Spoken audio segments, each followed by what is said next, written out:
regulating the global climate, as others have mentioned, cycling the vital nutrients, and producing more than half the oxygen in the atmosphere. These are huge ecosystem services. And then also, as Isabella mentioned, oceans are providing the basis for the livelihoods of hundreds of millions of people, including some of the world's poorest and most vulnerable people. And UNDP's estimate, I understand, is that the contribution of oceans to global GDP is somewhere between $3 and $6 trillion. I mean, the bottom figure is big, the top figure is even bigger. Now, as the other two co-opening speakers have said, the health of the oceans is being seriously challenged by pollution. The plastics figures are horrific, and how often do you see the boatie, the yachty, chucking the plastic bottle over? I was taking a great interest in this bottle because it says made from 82% renewable resources, but it still means it's a pest that's thrown into the ocean. Having pursued polluter pays principles in policy and regulation in New Zealand, I totally agree with the emphasis back home on recycling things and not just chucking them into what you see as your local rubbish dump, which might be the Pacific, the Indian Ocean, the Baltic Sea, or whatever. So we have the pollution, we have the overfishing, we have the other forms of environmental degradation. And I recall in my time in New Zealand public policy what a huge issue destructive fishing practices were. The bottom trawling, which was literally raking across the ocean floor and wrecking whole marine ecosystems. This is horrible. So we have to reverse these adverse trends, and that's what SDG14 is all about. Conservation and the sustainable use of our oceans, our seas and marine resources. And the targets are in all the right areas: the pollution, the overfishing, the fisheries subsidies, the coastal habitat loss, acidification, and so on. And I think the goal of having at least 10% of coastal and marine areas covered by protected areas by 2020 is vital for maintaining biodiversity. And again, I'm aware from New Zealand experience how critical marine protected areas are as safe havens in which fish stocks can rebuild. They actually contribute enormously to the maintenance of the fish stocks. Now, the need for urgent action, I think, is reflected in the way in which at least 5 of these targets are framed, because they have short-term dates to be met. 2020, it's not far away, it's 3 years away. 2025. So it's very timely that the conference has been called so early in the life of the SDGs, and we really hope it will galvanise the action and the major partnerships to make some things happen to meet these near-term targets. Now, for the good news, I always like to bring good news. There are solutions, and you're going to hear about some of them tonight. Because tonight's event, and thank you to all the partners who have come to present, is going to showcase some case studies of where negative trends affecting oceans have been able to be reversed. And the examples have been drawn from UNDP's international waters and biodiversity portfolios. Let me acknowledge the Global Environment Facility as a huge partner in supporting this work, along with all our partners in the governments, the other international and regional organisations, and the NGOs and civil society. So you will see, and you've got the list there, we're going to be highlighting how to reduce the nutrient pollution, which causes large-scale dead zones, what work has been done to reduce the risk of the invasive species being introduced as ships discharge their ballast to water, how to create and actually enforce the marine protected areas, how to sustain the migratory fish stocks and shifting fisheries income to resource owners. That's rather important too. How to apply and scale up integrated coastal management as a way of balancing competing demands on resources, and then applying ecosystem approaches to managing large marine areas which are shared across a number of countries. So, if we're going to achieve the ambitious targets of the goal, 14, within the timeframes, it will be vital to look at solutions like these, adapt them, adopt them, replicate them, scale them up. Then we can look, as Isabella says, to some real progress. And we hope that today's presentations will inspire everyone and also show what useful tools and methodologies there now are for the conservation and sustainable management of the oceans. So I really hope people go away feeling inspired by the event. Thank you.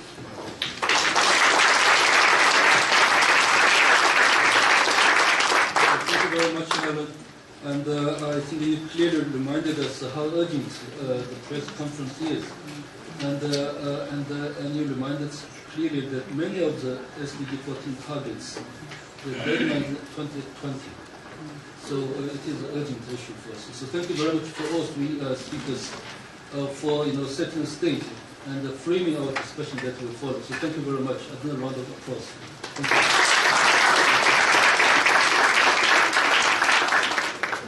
So I think we will ask now the speakers to be ready, and we will have a panel discussion. While someone will get ready for tomorrow.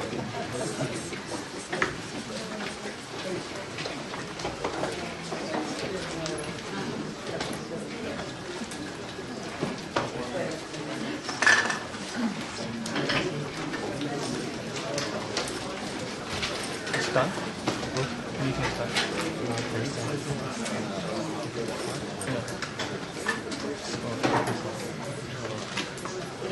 Can you take a picture for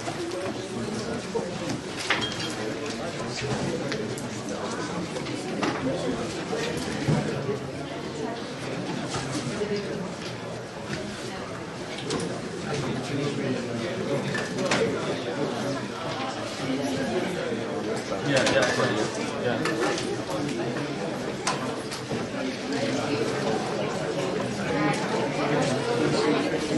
It's okay. Just take some conservative.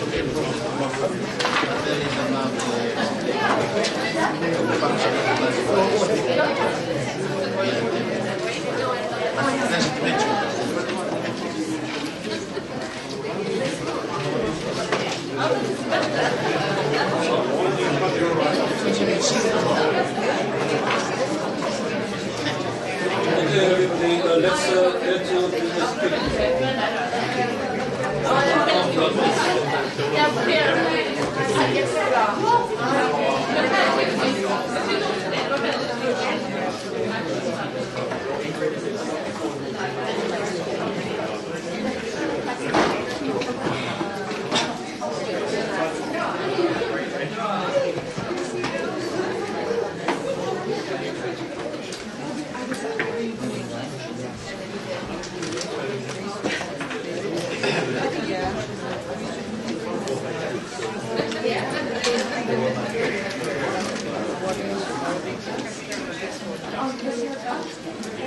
Okay, everyone, we are 15 minutes late. So it was very difficult to cut the PTA and the Prime Minister's off. Now I have an opportunity to cut some of our speakers off, if necessary. But this is just to lighten up a little bit. And so we have a great panel of speakers, all experts who have devoted their professional life to the safety and the future of oceans. So let me just start by introducing our first speaker today. And I think our speaker represents the kind of solutions that the previous speakers talked about, the integrated approach, ecosystem approach, and so forth. So our first speaker is Ivan Zadatsky, Executive Secretary of the International Commission for the Protection of the Danube River. Ivan is here today. And the Danube River, as you know, is a model for many of the 276 transboundary river basins globally that is striving towards developing their own cooperative frameworks. And so I think I will give the floor to experts. Ivan, please, the floor is yours. Thank you very much. Good evening, Excellencies, ladies and gentlemen. Okay, you have, let's say, 5 to 6, 7 minutes. It's a shorter debate, but we have time for discussion. I try to obey. So, thank you very much for inviting me here to this study event, and I think I am very pleased to address you with this example of unprecedented recovery of one of these former dead zones, one of the 3 globally recognized recovery dead zones from out of 400 plus dead zones all over the world.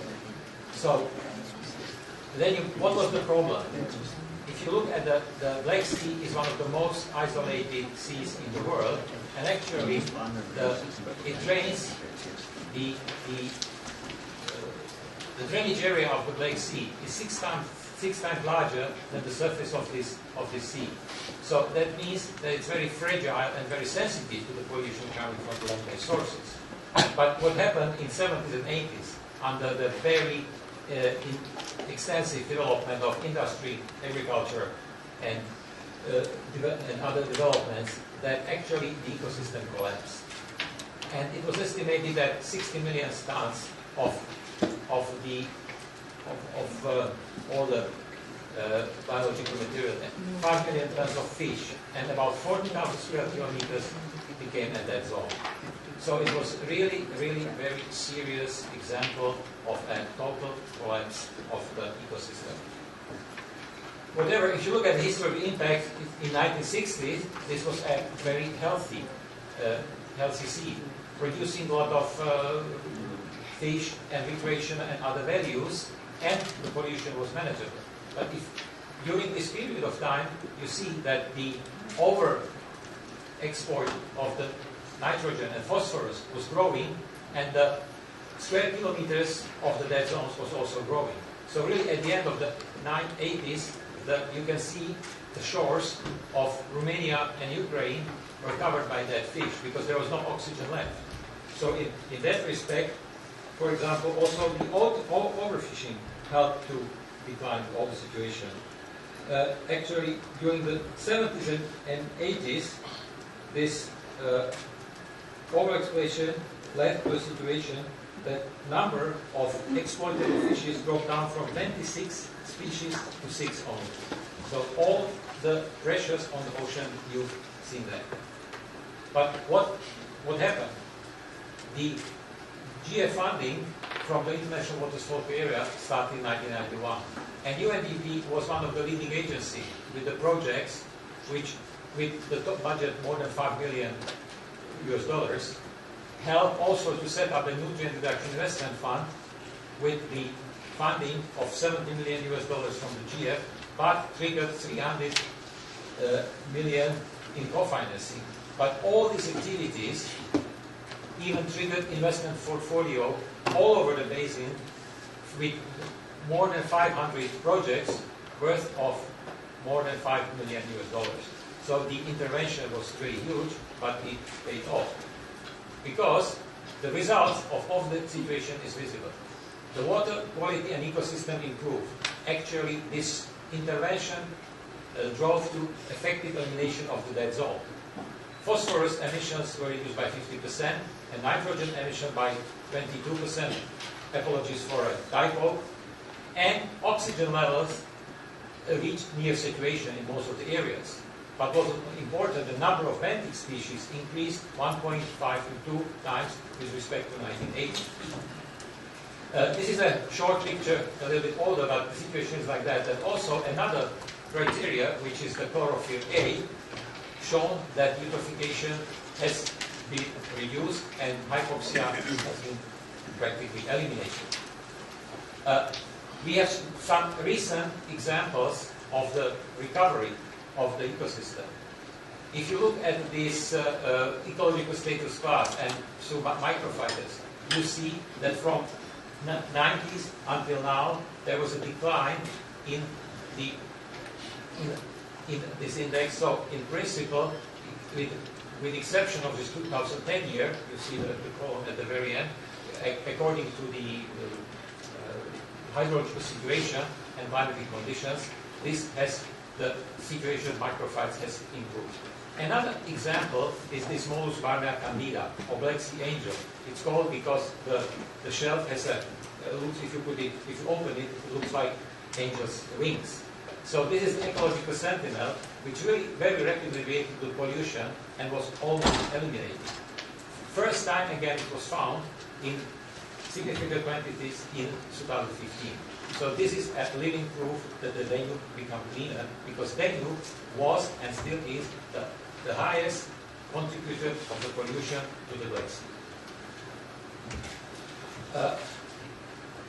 Important part of all this story was this Danube Black Sea Strategic Partnership for Nutrient Production Reduction. This financial scope, which provide more than 100 million GF to global program of actions oriented at the land-based sources of pollution. The actors, you see there, geographical scope, more than 16 basin countries cooperating, and through 3 regional projects funded by the GF, implemented by the UNDP, that also helped to change the policies and regulation in agriculture, in industry, in wastewater treatment. So all the factors which led to the increase of the over exploitation of the nutrient get under control. What is important, that this was not a list of individual projects aimed individually. It was a well-designed, concerted program with multiple partners, where one project, one intervention support others, and they all work together. So this programmatic approach was really very important. One of the backbone of the success story was that 2 regional bodies, the legal entities, International Commission for the Protection of the Danube River Basin, which I have now, which my former employee now, and the Black Sea Commission, they already in 2001 recognized that without the cooperation between the land-based organization and the ocean organization, there will be no progress. So really, they put together a memorandum of understanding, a document which set up the goals. First, it was intermediate goal to reduce the pollution of nutrients to the 1990 levels, but in long-term goal to bring the ecosystem conditions to those which were under in 60s before the big, let's say, development started. But how to get, one of the requirements of this memorandum of understanding, which was very important, that there should be done comparative assessment of inputs of nutrients and hazardous substances on the Black Sea to understand what is the impact of this pollution coming regularly. Based on this, the ICPDR, the Danube Commission, put together this load assessment program. It is integrated with Danubian Transnational Monitoring Network, because we monitor the quality of the river in roughly 60 points with 60 plus indicators to understand what is the pollution of the river.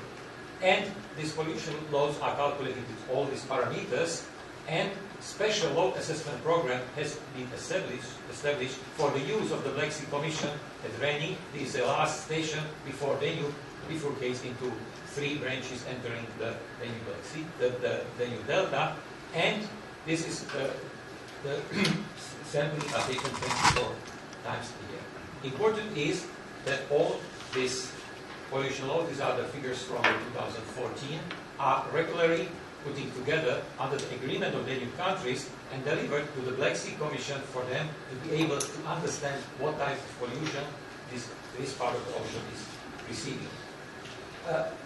This is the last slide.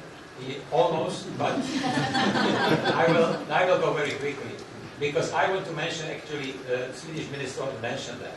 We are the part of the Source to Sea Action Platform. This is one of the tools where management approaches and tools how to generate financing are helping to keep the continuum between land and the ocean. It's very important that this is one of the tools how to connect SDG14 and SDG6, because water quality improvement and pollution reduction and reduction of marine pollution are tied together. And where you can find more information, I think GF is running 2 knowledge management, 2 projects, IW Learn and Large Marine Ecosystem Learn, where all these things should be used. This is something where I was talking about last slide, I promise. So really what I want to underline is that you need a legal and institutional framework. You have to have national ownership and stakeholder participation. You have to communicate both nationally and internationally. And you have to have the right mix of intervention tools, as the strategic program had. And also to seize the opportunity of any political processes they are there. So, if you are looking for more information from the partners, from us, these are the contacts and field information, and I think you very much for that. Thank you. Thank you very much. Thank you very much for this really remarkable story of turning around of an ecosystem problem. So let's have comments and discussions a bit later. So now I would like to introduce our next expert, Adrian Ross, the Executive Director and the founding member of the Partnership for Environmental Management in the Seas of East Asia, PANSI. And Adrian has dedicated over 20 years of his professional life to the seas of East Asia, working with countries in the region to foster a shared vision for sustainable oceans and the coasts. So Adrian, the floor is yours. Thank you, Chair, for that introduction. Good evening, everyone, and it's a pleasure to be here.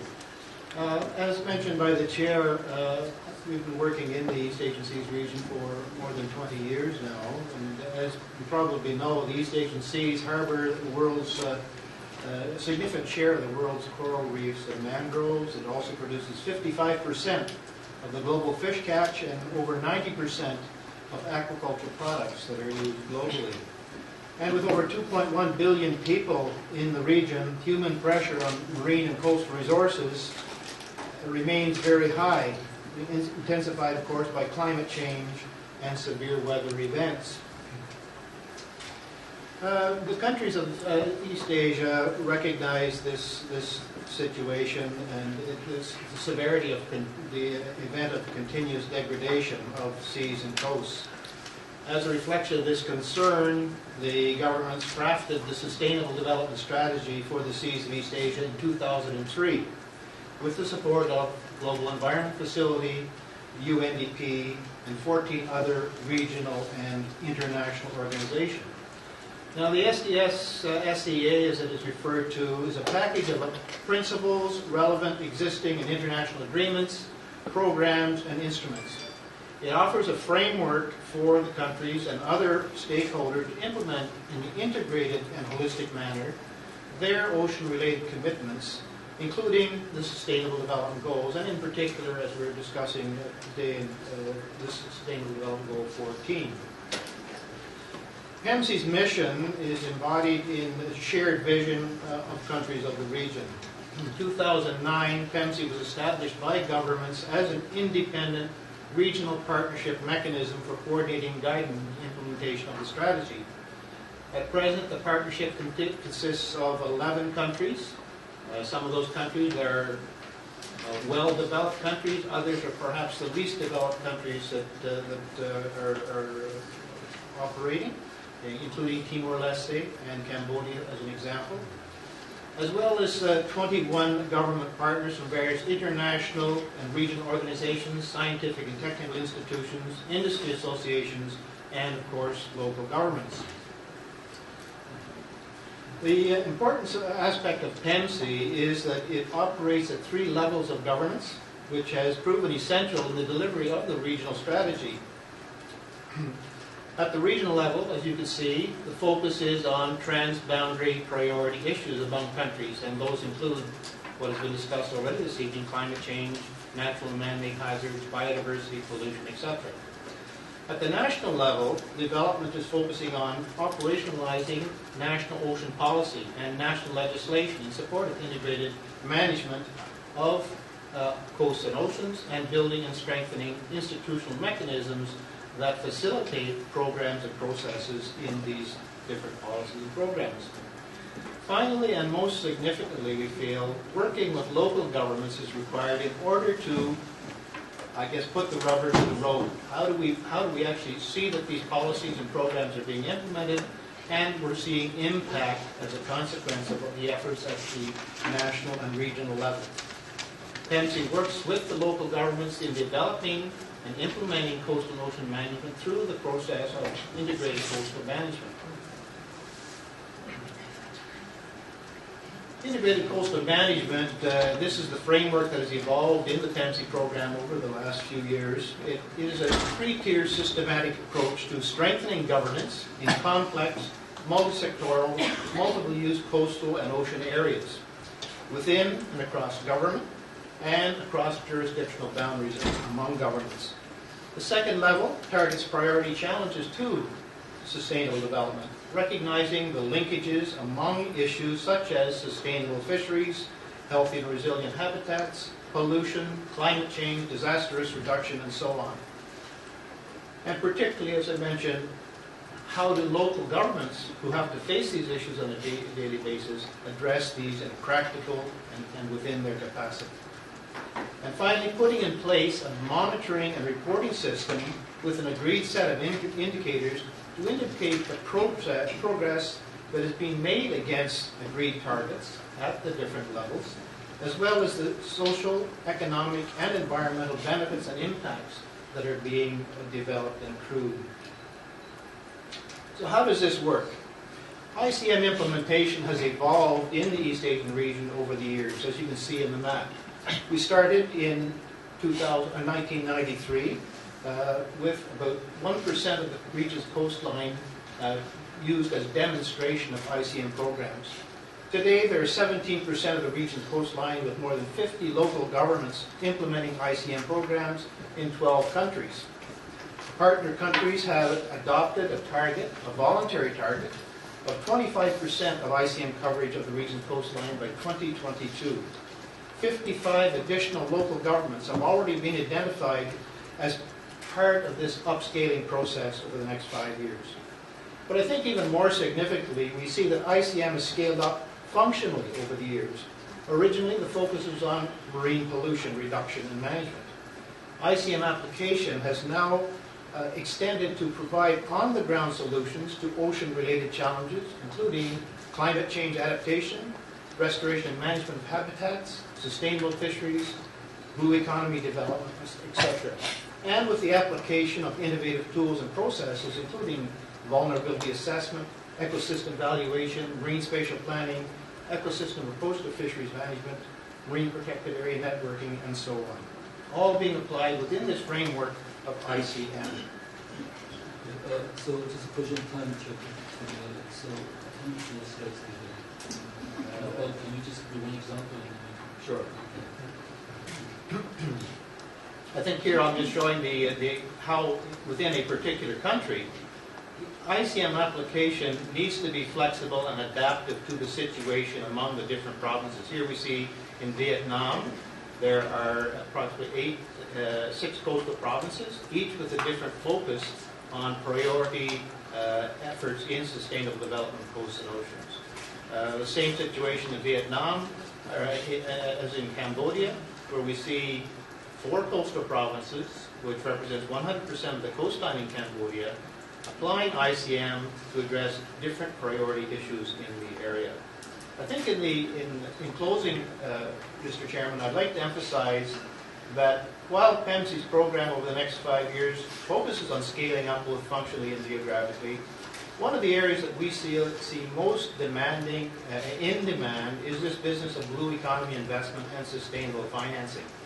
We're all involved in the development of these projects, and these projects do generate investment opportunities.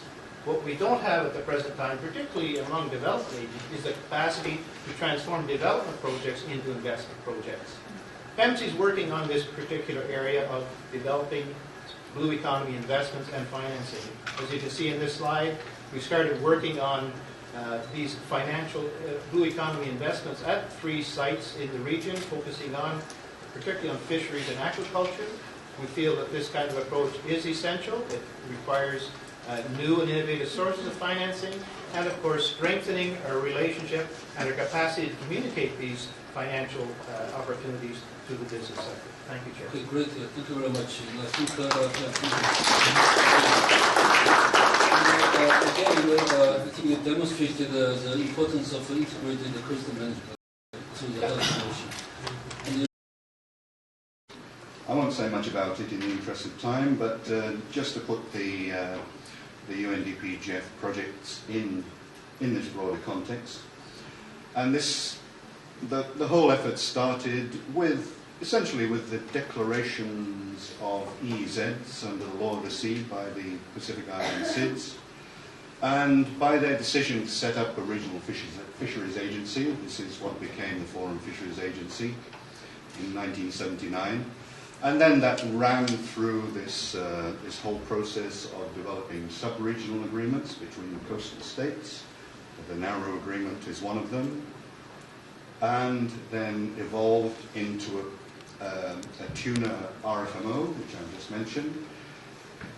And the main value that the Pacific Island SIDS saw out of the tuna RFMO, on top of the management that they'd instituted amongst themselves as coastal states, was that the tuna RFMO had the capacity to regulate the high seas. And so they already had their own act pretty much together, but they couldn't control the high seas. It required another level of organisation. And this is something that the project helped in getting together. I'm just mentioning at the bottom, we're working on another sub-regional arrangement at the moment. This is called the Tokelau Arrangement, and this is for the more southerly countries, in South Pacific Alpacas.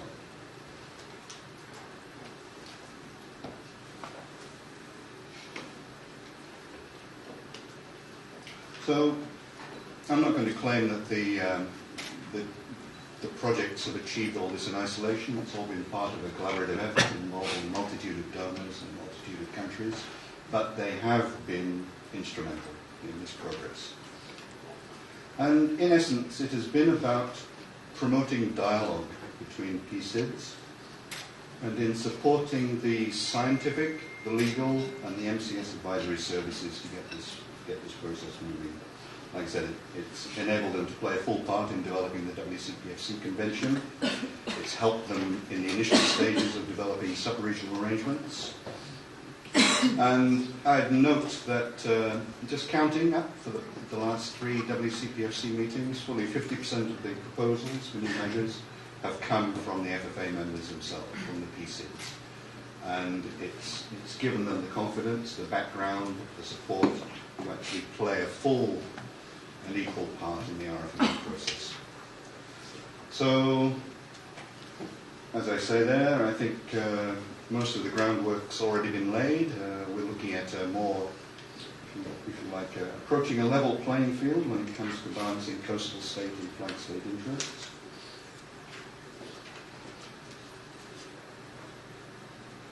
And I guess rather than go through it all, just note one particular thing I wanted to mention was that the dialogue between the PSIDs and between the PSIDs and the developed countries of WCPFC has a slightly different dynamic to the dialogue here at the UN.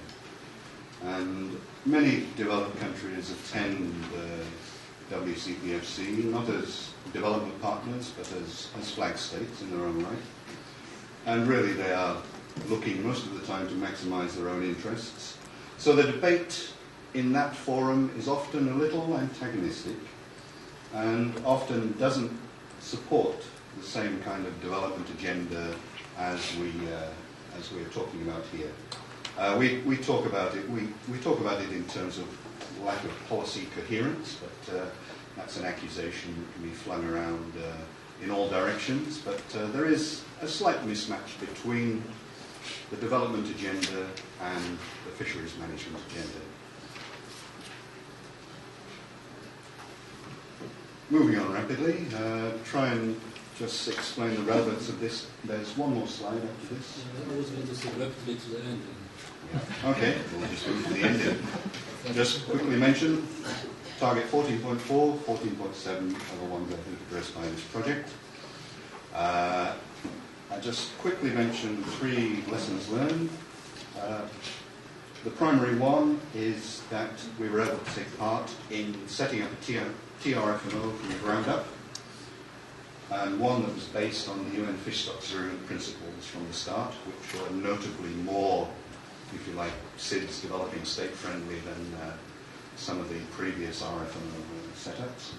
Another one was the the willingness of groups of PCIDs to recognise their common interests and to work together, even if it meant for some of them taking some perhaps short-term compromises, but the long-term result, I think, has been worth it. And it's something that the parties to the narrow agreement has proved. And finally, one of the keys to this is on the screen here, and that's the fact that the majority of the tuna in our region is taken in PCIDS waters, within their EZs and archipelagic waters. And that's, I won't go through the numbers, but that is something that perhaps is not replicable in other regions. If you look at the margins of the map, this is the PCIDS area, all the Pacific Island EZs. Indian Ocean, not quite so much, a lot more of it is international waters, but there's still a substantial proportion of developing country EZs. Atlantic, even less. So that's what I'm just saying about one of the possible things that's not so transferred. And with that, Mr. Chair, thanks for your forbearance. Thank you. Thank you very much. I think you gave a very good explanation of how PCIDS have worked together in partnership with other partners to sustain the tuna fisheries stocks. And I think, again, it shows it's quite a long-term effort. It's not something that you can achieve in a short period of time. So thank you very much, Tim. I would like to invite Frederick Hart from the International Maritime Organization to speak now. So he's an expert on ballast water discharge from ships, which can have a huge impact on marine environments. So again, Frederick, so I hope you look at the time, because otherwise I have some more time for questions. Thank you very much. Absolutely. Thank you, and good evening, everyone, and thanks to the organizers for inviting me to be here. I will go straight into the presentation, and just by setting the scene, almost everything around us in this room has been on the ship at one point or another. In fact, there's some latest calculation that 90,000 ships in the world main commercial fleet carries around 90% of all the goods transported around the world, connecting ports, people, markets, and livelihoods. And those 90,000 ships are served by 1.5 million seafarers. So shipping covers all corners of the world, literally, and all peoples. Transporting goods at a very low cost, safely from port to port. Shipping is a truly international sector. But for such a global and complex industry, you require a common global level playing field. And the forum for establishing this is the International Maritime Organization, which is a specialized agency of the UN. It has 172 member states and some 53 conventions, out of which 21 are environmental. But not all countries have the same capacities to implement and live up to these standards. So what I would like to show you is a couple of examples of how I've always been working together with UNDP and the GF to improve that playing field, make it more level, and to increase and accelerate the uptake of regulations. In the late 1980s, it was recognized that shipping could be contributing to the spread of invasive aquatic species, to the uptake and discharge of ballast water. You may know this, but not, then ships need ballast water. They have to have it because it gives the stability and integrity of the ship. And when a ship is offloading cargo in one port, it takes on ballast water, and when it then goes to the next port, it takes on cargo, it offloads this ballast water, and with it, it will be organisms and invasive species.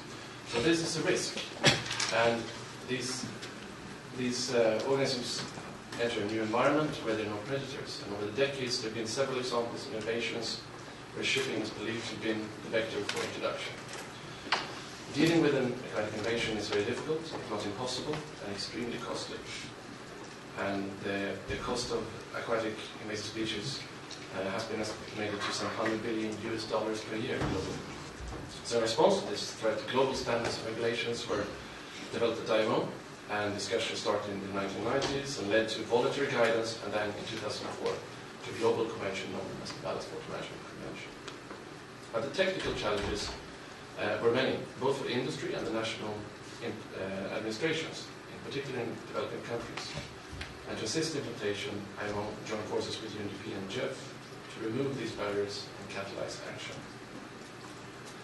So already in 2000, before the actual adoption of the Ballast Water Management Convention, the first phase of the project was started, and with 6 countries in the pilot phase. And the aim was to build capacity in countries and regions to implement these voluntary guidelines and prepare for a possible convention.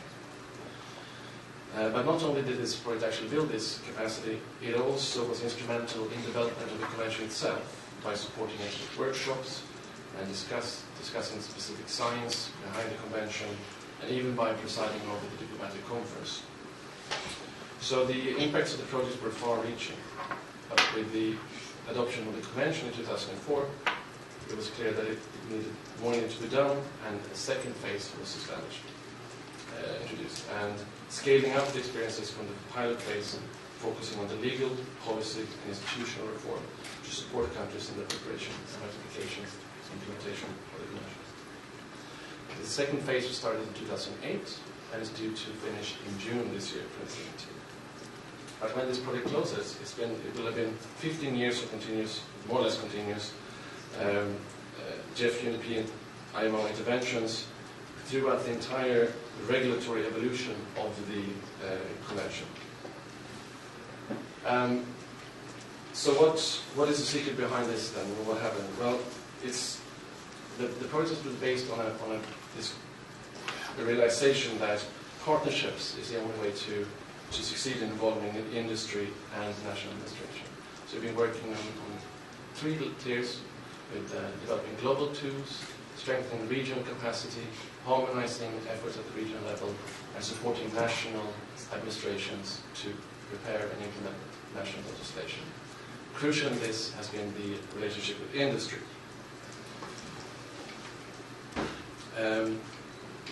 And the exchange of experiences between pilot countries and leader countries and all other countries. Throughout the project, then the second phase, the global industry alliance was set up to work with industry to cooperate with industry-leading companies to share experiences and support what's happening at the global, regional, and national levels. And through this global industry alliances, the barriers identified by industry have been addressed, such as setting up a network of test facilities for ballast water management systems.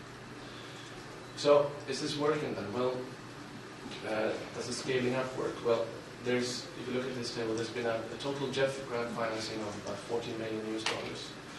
The co-financing so far is about $45 million, but I talked to the project today, and it's actually probably will reach 50 million by the end of the project. The capitalized private sector financing, building a new industry sector where ballast water systems are tested and used and relied upon by this industry, is estimated to some $35 billion over the next up until 2021. I think the estimations are, and the latest figure is actually 50 billion now.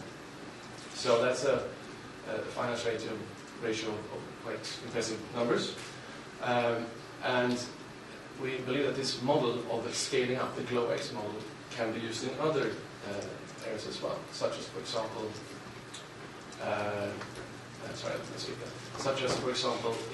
in the area of energy efficiency. So in 2015, we launched a second project called the GLOMI, Global Maritime Energy Efficiency Partnerships, where we are addressing the issue of ship energy efficiency, because even if ships are very efficient in terms of energy to move cargo, they're still contributing some 2.5% to 3% of the global carbon dioxide emissions in the world. And by applying the adopted industry-wide regulations of adopted an IMO in 2011 and entered into force in 2013, we could see a reduction of about 1 billion tons of CO2 by 2015.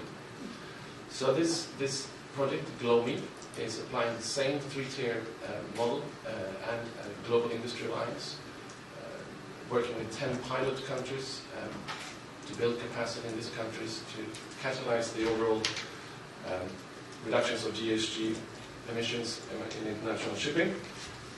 And the project is expected to end at the end of this year. So what could be done the next step then? Well, yeah, this is my second last slide, I think. Well, building on this success, we could actually replicate this to other issues as well. And one issue that's very similar to the invasive species issue is fouling of ships, where invasive species actually attached to the hull of ships and transported between ports. And it's been estimated that out of the invasive species transported by ships, about 50% or so could actually be by this vector, hull fouling. There are guidelines since 2011, they're not mandatory, but by involving sectors and stakeholders to start removing these barriers and building capacity, similar to what we did in the Globalis project, this could be a similar way to go. And they have developed a project on this, and it's been technically cleared by the GEF Secretariat, and it's waiting to be included in the GEF work program. And having seen the success with Globalis and GLOME, the IMO member states have a big expectation and hope that this will be supported, since it's an equally important sector. So we hope that we can build on the successful GLOBEX model and apply it to this as well. So these very short and fast spoken examples. Thank you very much. I really appreciate it. I think thank you very much. Clearly, I'm talking about a very technical issue, but very significant for the ocean itself. So thank you very much. Let me introduce Captain Francesco Arias from the Marine Research Institute of Colombia. And Captain Arias has dedicated his lifetime working in marine protected areas in the coastal line of Colombia, near Barranquilla and Santa Marta, a very biodiversity diversity-rich region which provides for the livelihoods of many coastal communities, including tourism. So Captain Arias, the floor is yours. On the left corner. Thank you, Mr. Chair. And thanks for the invitation. I hope my English will be good enough for this sharing of an experience that we've been conducting in Colombia in the last years with the support of UNDP, the budget from GF, and some partners that we got in this project. Which was focused, I'm going to talk about a very particular project, which was had in Colombia in the last 6 years. And it was framed in the context of Colombia's agreements in international conventions, like the Convention on Biological Diversity, the developments of this convention, of course the Sustainable Development Goals, and the national plans for the development of our coasts and oceans. We thought, and we have always believed, that Colombia is the only South American country with coasts both in the Caribbean and the Pacific Ocean. About 1 million square kilometers of Colombia's territory, its ocean. But we think that we are a country which lives with its back to the ocean. We have our major developments in the mountains, in the central part of the country. And my institute, which is part of the Ministry of Environment, is engaged with the producing information, giving tools to the government, to the administration of the oceans and coasts. So we designed this project, which was focused on 4 major fields, and we called it SAMP, for its wording in Spanish, the subsystem of marine protected areas of Colombia, with the thought that there was a good effort in trying to find and to protect areas in the continental part of the country, but nothing was really being done in the coastal areas and in marine areas. So we thought there was a deficit, there was a very poor conservation effort in our waters, and so we decided to present this project to UNDP, and with JEF funding we raised a number of millions of US dollars, 5 millions, and we put a budget from our country for about another $5 million, and we focused in 4 major components. One component was devoted to the development of legal and institutional aspects, organization aspects of what a subsystem of marine protected areas should have. The second one was to raise the money to administer and to support the system. The third one was to create the capacity in the country to manage a subsystem of marine protected areas and the areas that were to be declared within this context. And the last part was focused on the development of national awareness, giving people of Colombia the importance of protecting these areas. I will go in respect of the time to the results of each of the components. We were just finishing the project. This project just finished this December, last December. And so within the first component, we declared 8.6 million hectares of marine protected areas in our country. So today, about almost 10% of our waters are within different types of management and conservation strategies, which leads us very close to the goals that we have decided with the Biodiversity Convention of having at least 10% of our marine areas in a way of conserving them. We actually succeeded and went through more than what we decided at the beginning of the project.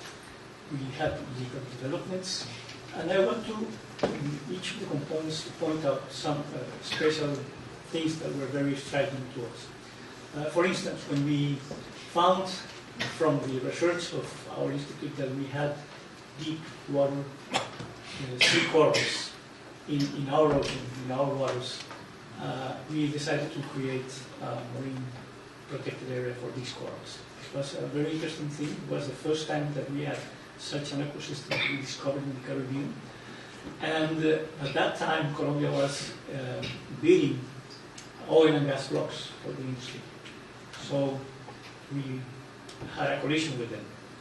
And we managed to get them into the process of declaring this marine protected area. Actually, it's national parks in Colombian waters in the Caribbean. And we made them partners of this strategy. And the blocks for oil and gas were cut off for these areas. And today we have a block that is actually a conservation block strategy, and it's co-funded with the oil and gas industry, which was very interesting.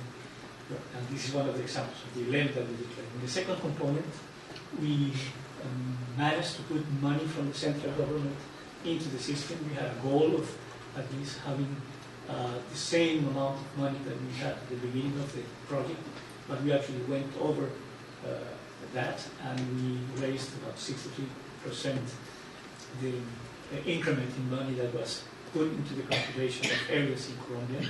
And we have now new partners that were invited to participate in this. Some of those were the oil and gas, but some other ONGs, international money from donors, which raised about 120% the matching funds that we had for the conservation efforts in Colombia. And one of the striking examples that we have here, we moved money from other strategies, international strategies. For this example, for the Cisplatar region, which was focusing the protection of mangrove areas, and also including gender issues here. This area is now being protected by an association of women who's in charge of the project, and this is very important, very interesting in the case of Colombia, because the work of women is not very, let's say, valued in terms of their effort and their work, and they play a very important role in the conservation of these type of areas, especially the mangrove areas, not only in the Caribbean but also in the Pacific. And we managed to have a project with the sense of protecting the areas and giving importance of the work of communities in this region. Component 3, we developed different... How many components do you have? Just want to know. A lot. About 20 or 25. I'll go faster. Sorry, Don't worry. yes. Yes. People, Yes, I know. Okay. So the development of capacity to manage the areas, and the striking thing here was that we trained more than 190 persons in the issues of managing marine conservation areas, and this went international. Now we're training also people from the Latin American and Caribbean area through a UNESCO IUC project. Our institute was declared the International Ocean Teaching Global Academic Institution for the region, and so we are sharing our experience with these countries.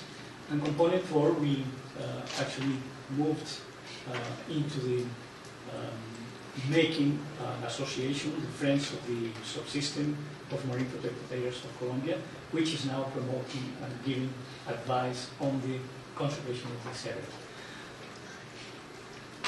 Key outcomes, well, we jumped from 2% of protected areas in Colombia to 8.9, almost reaching the target of 10% in our country.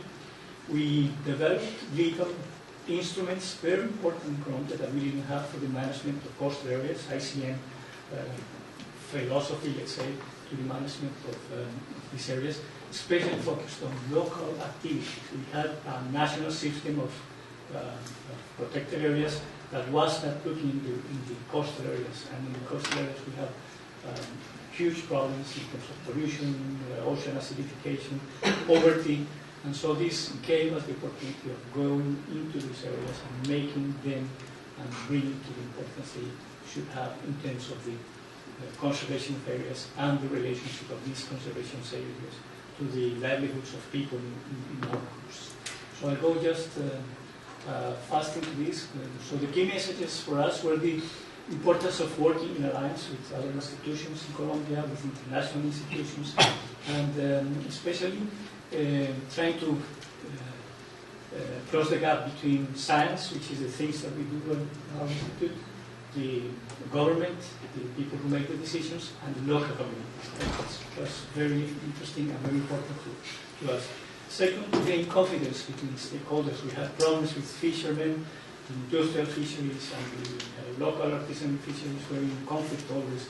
So we managed to have agreements with them, and we decided to have areas for conservation with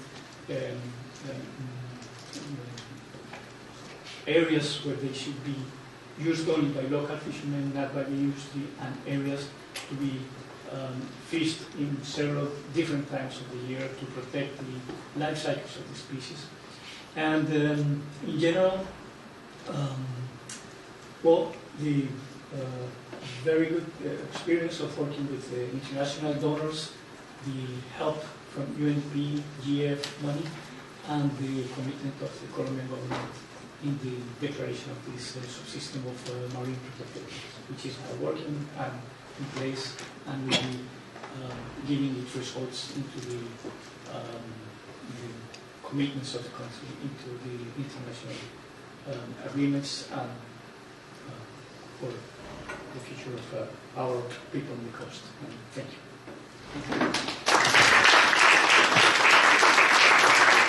Thank you very much, Captain Andres, for giving us an example of how you can create sustainable marine protected areas. Thank you very much.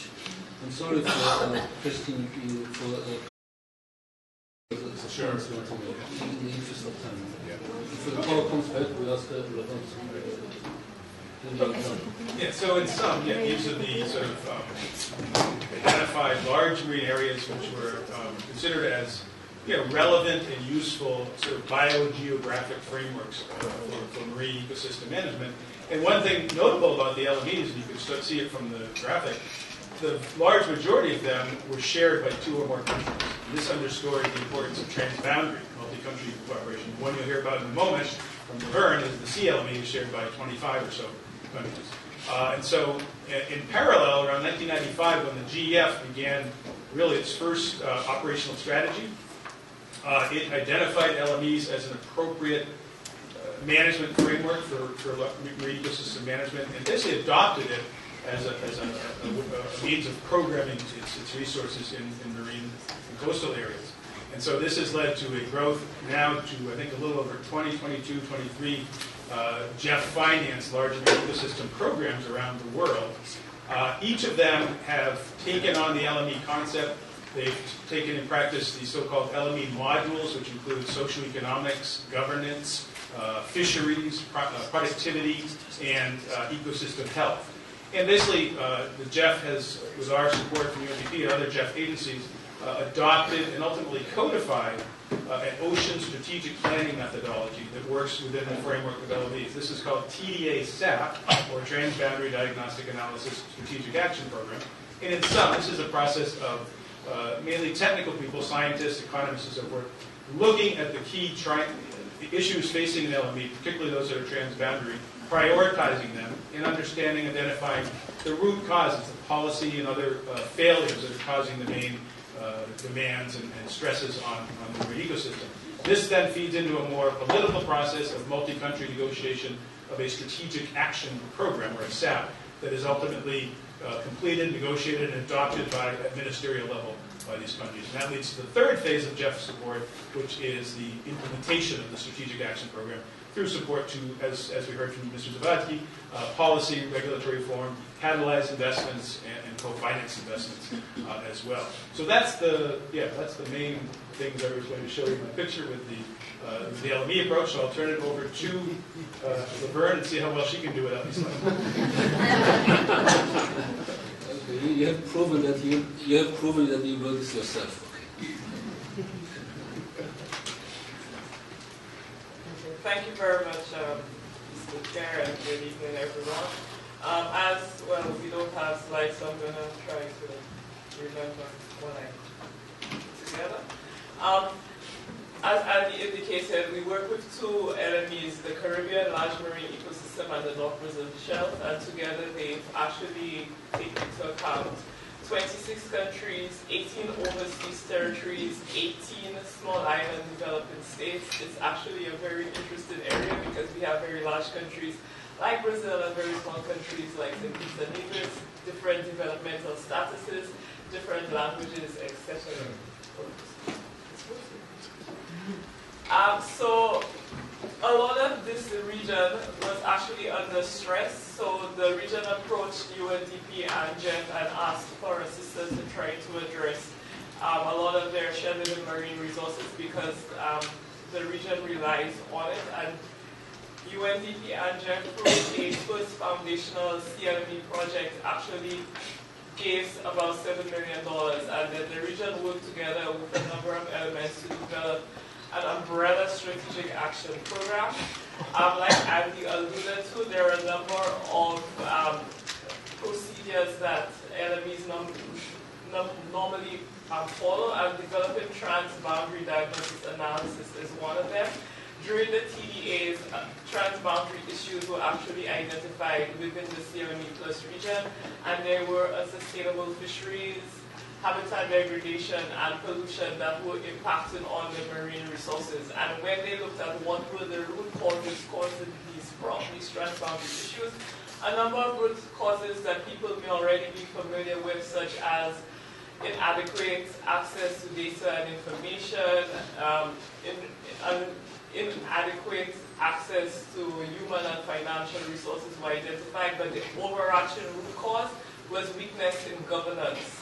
And as a result of that, as part of this first foundational project, the governance analysis was undertaken to try and identify how to move forward with this root cause.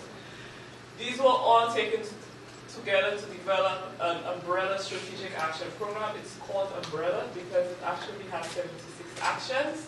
The strategic action program is a 10-year action program with short-term and medium-term priority areas. It was developed in a consultative process. It has 6 strategies and 4 sub-strategies. The first 3 strategies look at the whole issue of protecting the marine environment and trying to address the issue of sustainable fisheries. And as was alluded to by the Deputy Minister from Sweden, the need to bring things together in an intersectoral coordination, both at the regional and the national level. The other 3 strategies look at the 3 sub-ecosystems that were identified during the TDA phase, and they look at the reef ecosystem, and 2 important reef-type fisheries were also identified as sub-strategies, spiny lobster and green conch, and the rest follows pelagic ecosystem. 2 important fisheries were identified, and we also had the continental shelf sub-ecosystem. Today, well, as of September 2016, these are the countries that have actually endorsed the CLME SAP at a political level. So we have 34 ministers in 25 countries that have endorsed the SAP thus far. Obviously suggested that in some countries more than 1 minister endorsed. So I would use Colombia as an example. 3 ministers endorsed Colombia, and we're very happy that they see this as an important initiative. So that the countries endorsed the SAP, remember, 76 actions, and they needed assistance in actually moving forward to implement the strategic action program. So the JEF was approached again through UNDP for assistance in implementing this strategic action program. So we have a new project that started 2015 to 2020, and it is really seeking to catalyze the implementation of this politically endorsed SAP. And of course, it's actually trying to assist the countries in facilitating the implementation of ecosystem-based management. There are 5 components of this project. They're all interlinked. The first component looks at the whole issue of governance. This was identified as a problem. The second issue looks at capacity building. If you fix or address the governance arrangements or put in place the governance architecture, you don't have the capacity, then it will not work. So you need to try and build the capacity in the region. The third component looks at demonstration. So we want to demonstrate how EBM EF works. If this works, we take the best lessons and the best practices, and we try to upscale this through investment plans. These were also discussed. And of course, we need to look at the region-wide and tracking and implementation of the strategic action program. There are 76 actions. The SAP cannot be implemented by one project. A lot of it needs to be implemented through a partnership arrangement. So this is what Component 5 is seeking to do, to look at how the SAP is being implemented by the countries, by other partner organizations. And also, just to say that we too are supporting the implementation of SDG14. We have the highest concentration of SIDS working in the region. We also, a lot of the countries look at small-scale fisheries. It's actually more important than industrial fisheries. So this is a big issue as well, and we are also working on pollution mitigation, trying to protect habitats. You heard from the Commander Francisco that Colombia is already doing a lot of work addressing IU fishing, etc. Thank you so much.